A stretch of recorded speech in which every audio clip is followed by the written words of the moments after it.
Hello students, अपन ने halogen compounds start किया था जिसमें introduction, classification, nature of CX bonds and then अपन ने उसका लास्ट वीडियो में रीड किया था method of preparation of halogen compounds.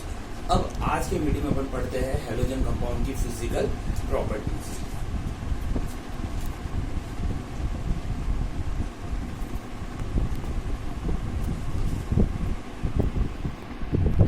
Physical property में सबसे फर्स्ट अपन लेते हैं बॉइलिंग पॉइंट।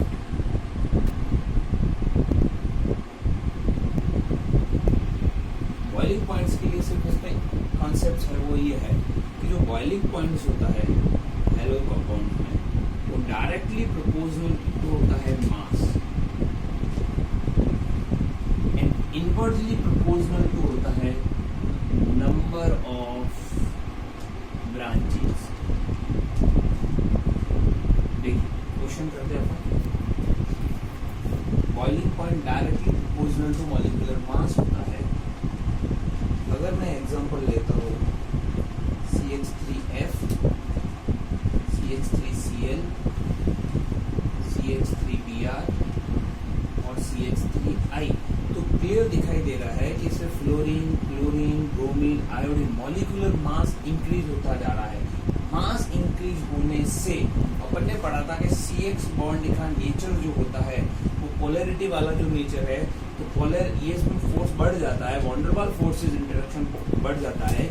इस कारण से इसमें बॉइलिंग पॉइंट भी क्या होता है, इंटरेक्शन बढ़ जाता है, तो बॉइलिंग पॉइंट भी बढ़ता है।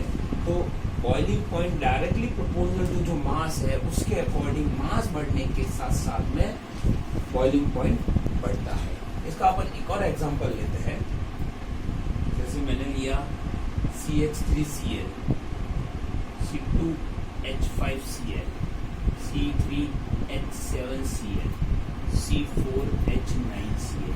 इसमें भी अपन देख रहे हैं कि मास यहाँ से या when you move left to right molecular जो मास है वो इंक्रीज होता जा रहा है। मास इंक्रीज होने के साथ साथ में बॉइलिंग पॉइंट इंक्रीज होता है बिकॉज वॉन्डरवाल फोर्स मॉलिक्यूल्स के बीच में क्या होता जाता है, इंक्रीज होता जाता है। तो वॉन्डरवाल फोर्स पोलैरिटी पर डिपेंड करता है। वॉन्डरवाल फोर्स जैसे जैसे इंक्रीज होता जाता है बॉइलिंग पॉइंट भी इंक्रीज होता जाता है। ध्यान क्या रखना है कि boiling point directly proportional to तो होता है मास बढ़ने के साथ साथ में मॉलिक्यूल्स में बॉइलिंग पॉइंट हेलो एल्केन्स में इंक्रीज होता जाता है।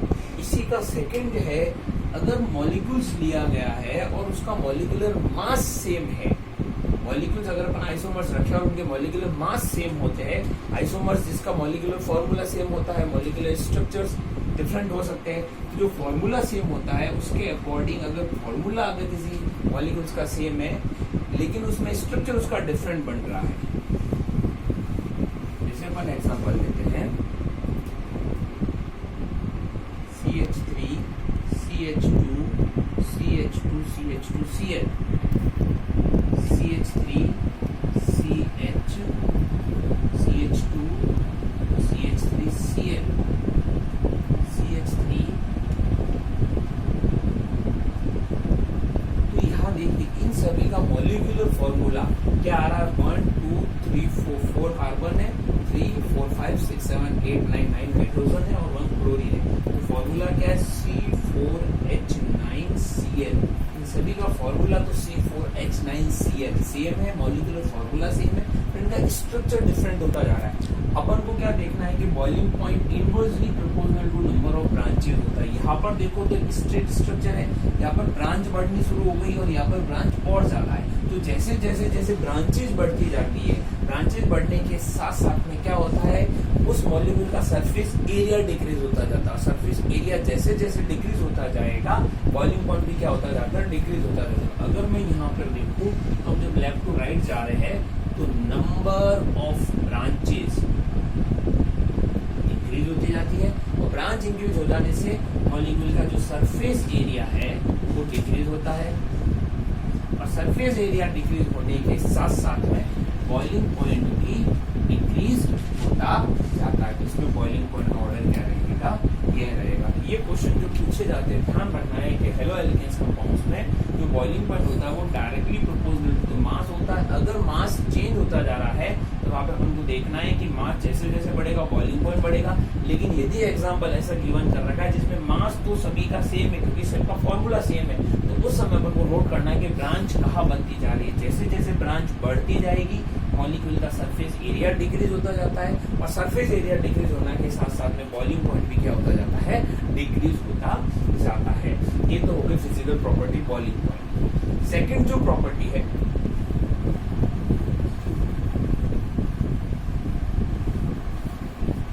वो है density. Density same boiling point के जैसे ही होती है कि density directly proportional to molecular mass. Mass बढ़ने के साथ साथ में डेंसिटी भी बढ़ती जाती है। Density directly proportional to molecular mass होती है, तो मास के साथ में डेंसिटी बढ़ती जाती है। सेम वही एग्जांपल, अगर मैं एग्जांपल लगा दूं CH3I C2H5I C3H7I C4H9I। तो मास बढ़ने के साथ साथ में डेंसिटी भी क्या होती जाती है, बढ़ती जाती है। मास बढ़ता जा रहा है तो उसमें डेंसिटी क्या होती जाती है, बढ़ती जाती है। क्लियर? फिजिक्स में ऑलरेडी जानते हैं कि D = m/v। जैसे ही मॉलिक्यूलर मास बढ़ता जाएगा तो डेंसिटी भी क्या होती जाएगी, इंक्रीज होती जाएगी। ये डेंसिटी का ऑर्डर है। और थर्ड जो फिजिकल प्रॉपर्टी है उसमें अपन को ध्यान रखना है, वो प्रॉपर्टी है थर्ड फिजिकल प्रॉपर्टी सॉल्युबिलिटी। देखो यहाँ पर क्या है, क्वेश्चन बनता है solubility actually haloalkanes polar molecules. Haloalkanes are polar molecules. Haloalkane सारे कौन से होते हैं, पोलर मॉलिक्यूल्स होते हैं। बट ये वाटर में नेट सॉल्युबल होते हैं, but less soluble in water. ये वाटर में लेस सॉल्युबल होते हैं। उसका लॉजिक क्या होता है कि पोलर तो है लेकिन वाटर मॉलिक्यूल के बीच में होती है H बॉन्डिंग और हेलो एल्केन्स के मॉलिक्यूल के बीच में होती है, अभी अपन ने देखा था, वंडर वाल फोर्स। तो इन दोनों फोर्स को ब्रेक करके जब हेलो एल्केन्स के मॉलिक्यूल वाटर के साथ में ऐड होते हैं तो ब्रेक करने के लिए अपन को जितनी एनर्जी देनी पड़ती है उतनी एनर्जी वापस रिलीज होती नहीं है। इट मींस वाटर मॉलिक्यूल के बीच में H बॉन्डिंग है, हेलो एल्केन्स के मॉलिक्यूल के बीच में पोलर पोलर डाइपोलर फोर्स होने से वंडर वाल फोर्सेस है। तो वहां पर उनके मॉलिक्यूल्स को ब्रेक करके, उनके बॉन्ड को ब्रेक करके जो नया बॉन्ड बनता है उस टाइम वापस उतनी एनर्जी रिलीज नहीं होती है। अपने पास में इतनी एनर्जी नहीं होती है कि अपन इस बॉन्ड को इजीली ब्रेक करवा पाए। इसलिए हेलो एल्केन कंपाउंड जो पोलर नेचर होते हुए भी वाटर में क्या होते हैं, लेस सॉल्युबल हो सकते हैं और अपन ऐसे कह सकते हैं इनसॉल्युबल भी कह सकते हैं। बहुत बार इनसॉल्युबल भी लिखा हुआ मिलता है। बट सॉल्युबल किस में होते हैं, soluble in organic solvent. Organic solvent में क्या होते हैं, ये सॉल्युबल होते हैं। तो अपन को क्या ध्यान रखना है, तीन प्रॉपर्टी है फिजिकल, उसमें फर्स्ट है उसका बॉइलिंग पॉइंट मास के साथ में बढ़ता है। पहले मॉलिक्यूल्स में मास चेक कर लो, अगर मास बढ़ रहा है तो बॉइलिंग पॉइंट बढ़ेगा। अगर ऐसा एग्जांपल दे रखा है जिसमें मॉलिक्यूलर मास सेम है, आइसोमर गिवन किए हुए हैं, तो उस समय नंबर ऑफ ब्रांचेस देखो। ब्रांचेस बढ़ने के साथ में सरफेस एरिया डिक्रीज होता है, एरिया डिक्रीज हो जाने से बॉइलिंग पॉइंट डिक्रीज होता है। Density directly proportional to mass होती है, मास बढ़ने के साथ साथ में डेंसिटी इंक्रीज होती है। और जो सॉल्युबिलिटी है, पोलर मॉलिक्यूल्स होते हैं वो भी वाटर में तो लेस सॉल्युबल या इनसॉल्युबल होते हैं, जबकि ऑर्गेनिक सॉल्वेंट में सॉल्युबल होते हैं। अब अपना टॉपिक नेक्स्ट टॉपिक रहेगा केमिकल प्रॉपर्टीज। Thank you.